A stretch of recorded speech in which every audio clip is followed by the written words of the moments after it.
Okay, so my name is Kayla. If you're gonna hear me speak for the next 30 minutes, I think you should get to know me. So like I said, I'm a graphic designer by trade. I worked at one of the top agencies in the Midwest with big brands like Target, Apple. Thought that was my dream, absolutely hated it. So like many of you guys, I took the leap. I left my 9 to 5 and I started my design studio with nothing but a hope and a dream.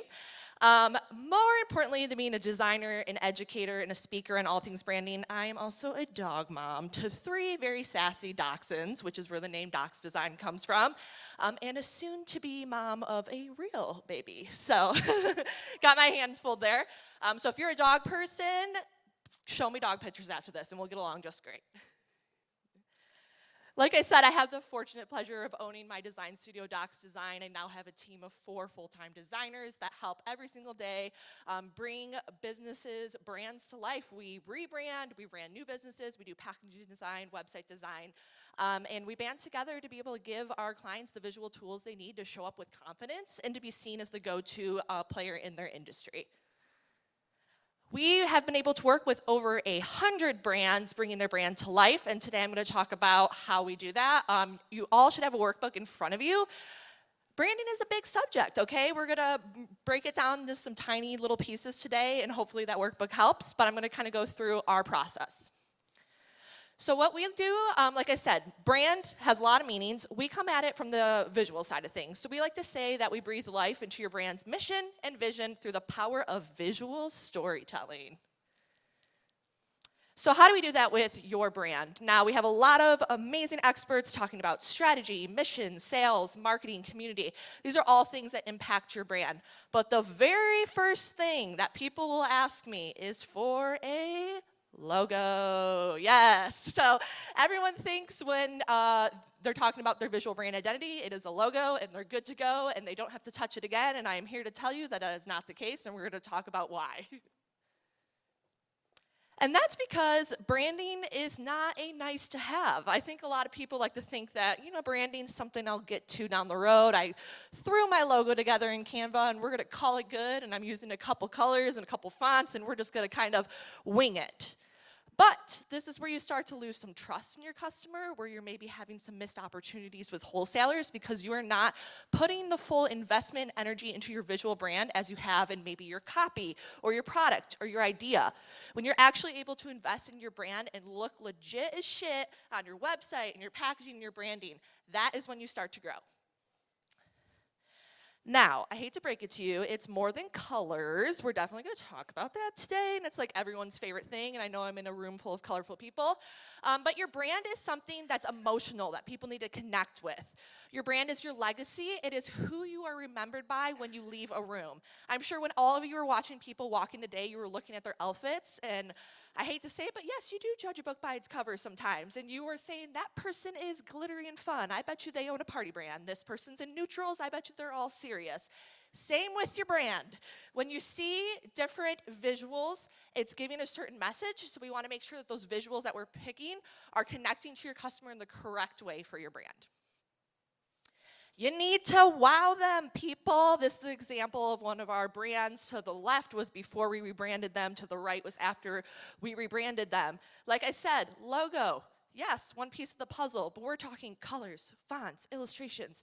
When you're able to have it all together and have a consistent experience, it's where you really wow your customers and you make them a customer for life. So how do we speak to your customers? How do we wow them? How do we make a lasting impression on your brand? We're going to dive into it right now. So first and foremost is with what we like to call your brand vibe. So you don't have to be everything for everyone. We break down the brand vibe into 6 little brand characters. They're the typical words that customers and our clients will use to explain themselves. I'm a natural and organic brand. I'm a fun and bright van. I'm classic and clean. I'm sporty and active. Being able to think in terms of your brand of what your vibe is will help you start to establish where the parameters are for your visual brand. So you will see in that workbook, the first 2 pages, the second one is all about brand vibe. So it's writing down the emotion words behind your brand. What do you want people to feel when they see your brand? What is that emotion and that vibe you want to give off when someone sees your packaging in the store? Do you want them to be like, yes, they care about sustainability and they're natural and I love that? Or, ooh, they're super fun and colorful and I'm gonna display this on my living room because I love it. And then next, we want to think about our audience. So kind of the little first exercise I have for you guys is words that you would use to describe the feeling of your brand, the brand vibe. And I would encourage you all to dig a little deeper than like happy. Like, what about being happy? Like, do you want them to feel celebrated? Do you want them to feel joyful? So start thinking about those words in terms of your brand. Then start thinking about your audience. And I know a lot of people here probably have done this and they're like, oh, my audience is like 30 female. I want you guys to start thinking about the term of your audience as who they are as a person. Where do they shop? What does their kitchen look like? What's their house look like? What music do they listen to? How does your brand fit into their life? Okay, because we all know we got like the boho beige babes, and then we have like me, where my house is like explosion of color.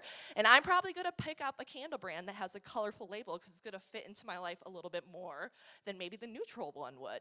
So I would encourage you all to think about your audience in that term of like the type of person they are, like what's their go-to like power outfit? Like think of it that way, and that will help you guys start to think about how your brand fits in their life from a visual standpoint. Okay, so I just realized this is the wrong slide, so we're gonna roll with it though.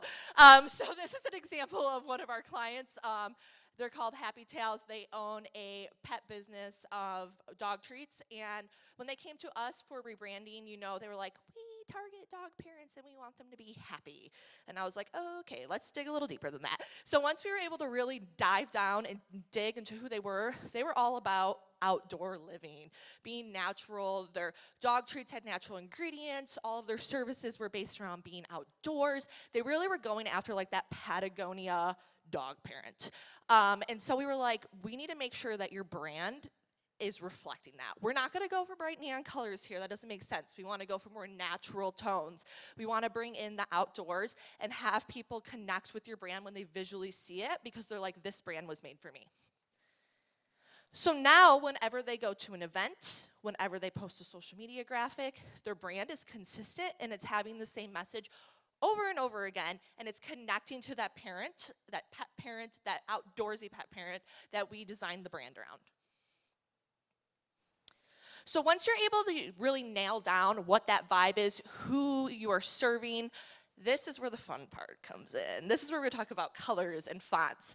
Because it's one thing to have this all written down, but you want to make sure that you're using your brand with consistency and purpose.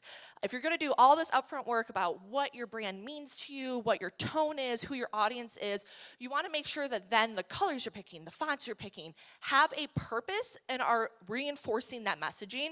And we want to keep using them consistently so that customers will start to associate your visual brand with you. So colors, I promised we were gonna get to this. So first and foremost in our little brand formula that we do with our clients is colors. So you will see in that workbook, there's a whole page about colors for you guys. I could probably do an entire talk around color theory. I took like 3 classes on it. So I boiled it down to 2 pages for you guys. So if you wanna go back later on, kind of see different color formulas that you guys can use. I also have a couple places on there you guys can find some pre-made palettes if you wanna start playing around. But again, we wanna make sure that we're picking our colors with purpose. So this was our client, Rockaby. They are a online clothing brand for babies, but not just babies. They target the old school rocker punk parent. So we knew that we wanted to go for something that was whimsical because it's clothing brand for babies, but still had some edge and bold to it. So pastels were out, neutrals were out. We knew we wanted to pick colors with purpose, something that was saturated, fun, bold, that was gonna attract that person that they were trying to have buy their product. So once you guys all start to think about it, I would encourage you all to start with the color that's in your logo. That's usually a good spot to start. And then start building the color palette around that. But once you have the colors picked, you have to use them consistently. Tiffany Blue, I'm sure you guys all know that. They didn't become a powerhouse overnight by like kind of sort of using the same shade of blue. They use the same blue over and over and over and over again. I want you guys to be so consistent with your brand that when someone sees that color, they can't stop but think of you. So little pro tip, if any of you guys today take one thing from this, please write down the hex codes for your colors. The hex code is the pound symbol with a string of letters and numbers, and that will give you the same color code over and over again that you can put in Canva, in your website, even on your Instagram story. If you are putting words, you can eyedrop the color of your brand, and people will start to use that as a visual cue for you. And the same goes with fonts. Not as fun unless you're a typography nerd like me, but we want to be consistent with the fonts we're using. Again, if you flip in the workbook, there is a whole other page on fonts for you guys that breaks down what each font means, the feeling behind them, a formula to help you guys with that. But you want to make sure that the typography you're using is giving across the right message. Because a lot of times, imagine you're driving down the street with a billboard or you see a label, before you're even actually reading the content that's on there, you're seeing the font it's in. And I'm sure you guys have seen Comic Sans MS, please don't use that font. But you know, you see that outside a law office, you're gonna be like, ooh, I don't know if I'm gonna hire them as a lawyer. So, you know, fonts, same thing, it's giving a message. So you wanna make sure that the typography that you're picking resonates with your audience, and you wanna keep using it consistently so they can't see that font without thinking about you.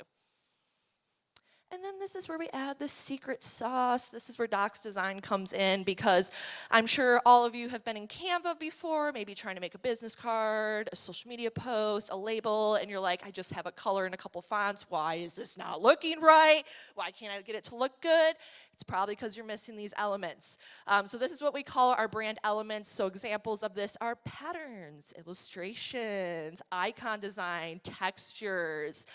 This is where you really start to level up that brand and be seen as a serious player.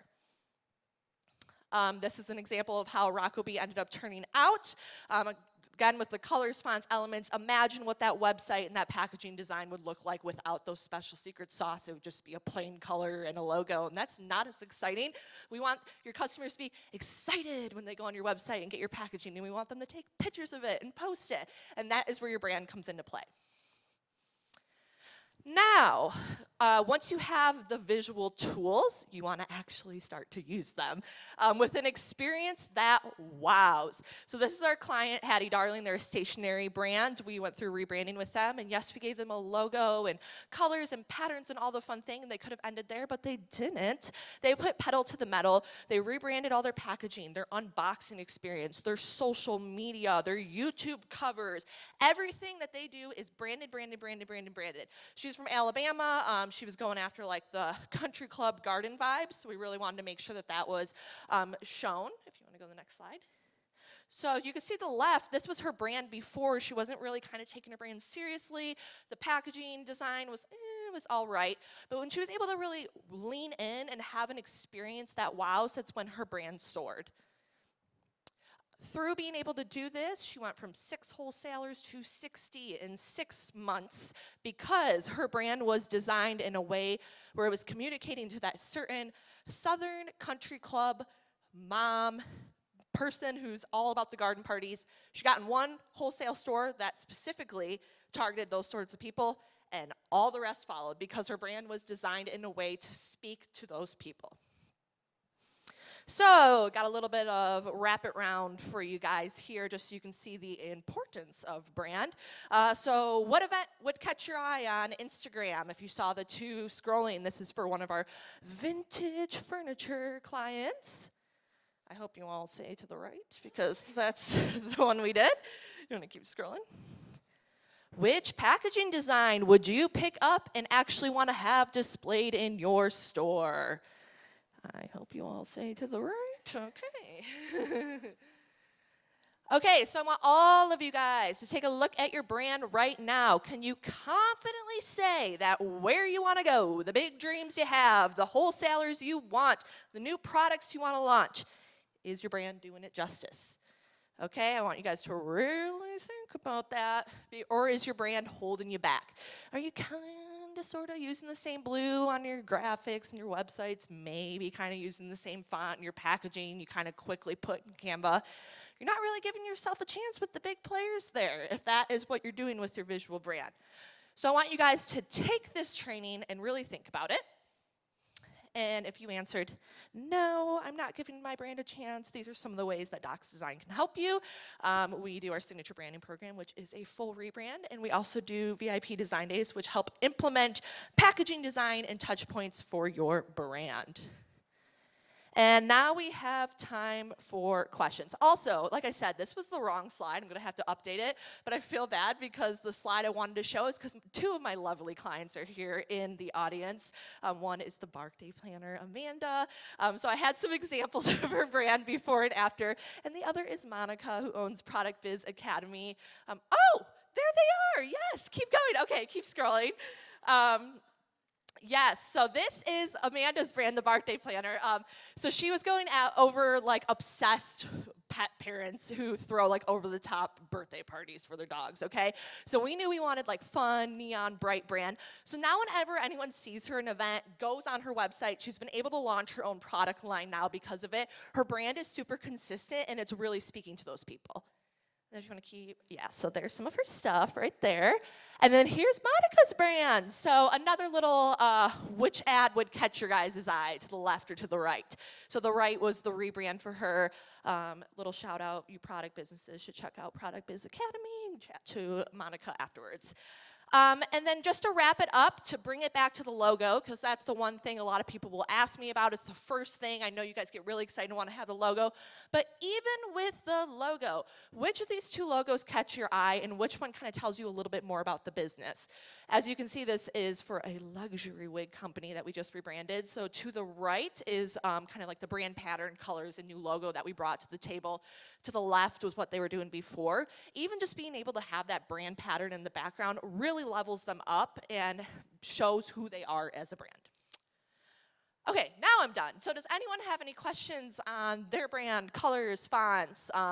And you guys can feel free to find me afterwards. I will answer.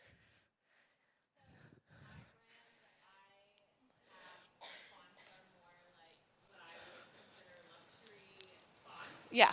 And I sell products, different t-shirts and sweatshirts. Now when I create my designs for, or hire out to create my designs for my brand, how do I keep my brand consistent while still following trends such as Yeah. blue letters? Yeah, definitely. I think where you have room to be creative with it is with the products. So you want to make sure that any of your brand touch point is consistent. So the font that you're using on your graphics specifically for your brand, your website, your packaging design, your hang tag on your shirt, you want to make sure that's all consistent. But for your actual product, definitely have room to introduce new things. You just want to make sure that like that graphic you create for like new seller, here's a shirt, that like new seller portion is going to be in your brand font. Does that make sense? Yeah. Okay. Yes.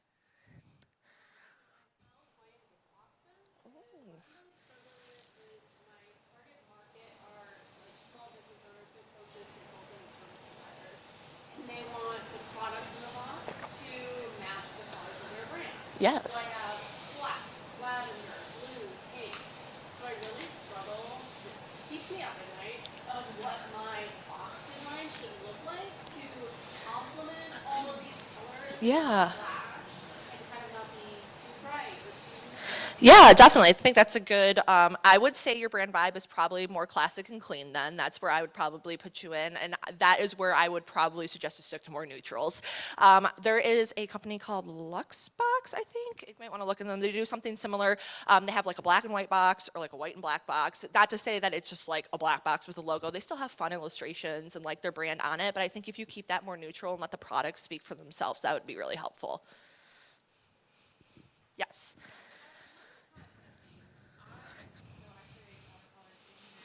Okay. My product is generally colorful. Like one of my favorite patterns is a rainbow leopard print design. Ooh, love it. Love it. Yeah. That's kind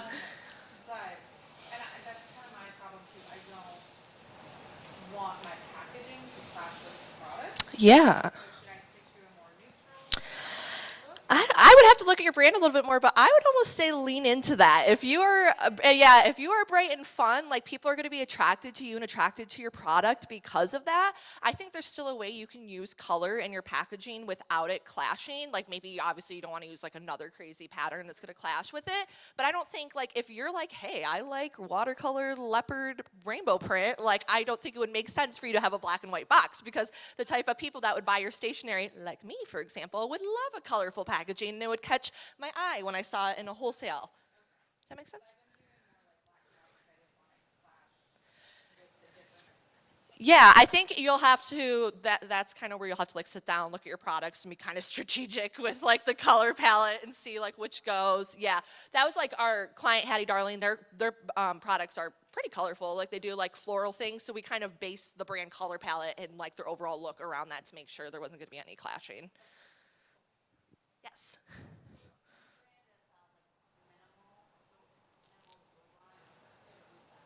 Okay.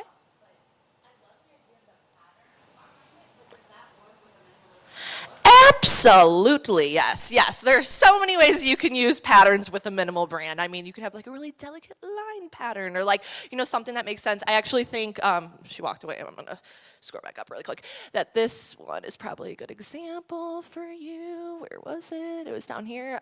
Silk and Lace, they're a wig company, and they were the same. They were like, they're very minimal. They use like neutrals and serifs, and they were like kind of hesitant to use a brand pattern. And we created this really like delicate line pattern of like different wigs for them to use. And she was like, oh my God, I actually love it. And it's gonna be on my tissue paper now. And like, so I definitely think there's room to have fun with it, but still have it be on brand.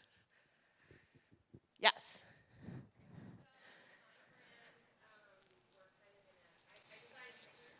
Okay, ooh, love.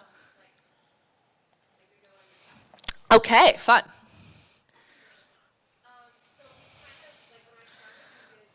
Anything anybody asked for, obviously, because I didn't know what I was doing. And then I really love traveling, and my family loves to travel. We love national parks. We love Same. yeah, all those kinds of things. So we pivoted largely that direction, and are really leaning into that. And my brand colors are really close to the top two stripes of this. Okay. Um, so my question is, as I've been looking at my Instagram, the thing that I run into is like, okay, we take these nice photos of stickers, which is not the easiest thing, I think, to photograph because they're small. Yep. So you're like trying to get these up close. But I've been wanting to do more, and I'm wondering like if it fits on Instagram to have like pictures of, you know, like the Grand Canyon, pictures of, you know, and like even having like my sticker. As you were literally saying that, that was what I was going to suggest. Like, take a picture with your sticker, like in focus with like the naturey background out of focus. I absolutely think you should do that. Let me tell you, I'm a national park person too. Me and my husband are trying to go to all 63. We got 10 under our belt right now. And I love national park stuff. So whenever I see anything like that, I'm like immediately sold. So yes, I think that is very smart and you should do that. Yeah. 1 minute? Oh, one more question. Anyone? No, okay. Well, like I said, I own Dox. Oh, okay.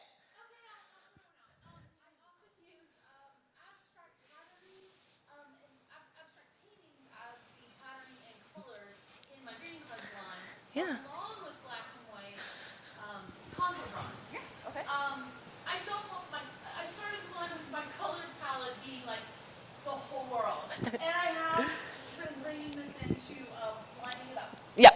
So, I see these as, you're using a lot of illustrative work for your patterning, but have you seen something with more of an abstract?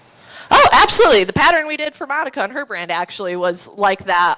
And yes, I like that you said you're limiting your colors. I try to stick to 5 to 9. If we do the rebrand, we usually do 9 because it's easier for our team to like pick the colors. But if you're doing it for yourself, 9 can be a little overwhelming. So I would try to stick to like around 5 colors you're using. But yeah, absolutely.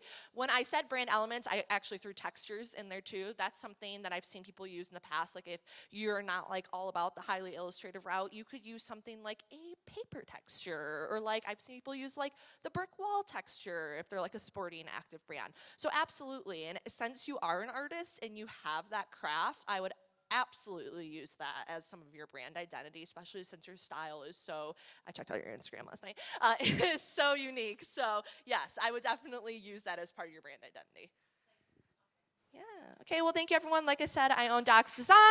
If you guys have any branding, design, packaging design questions, I am here.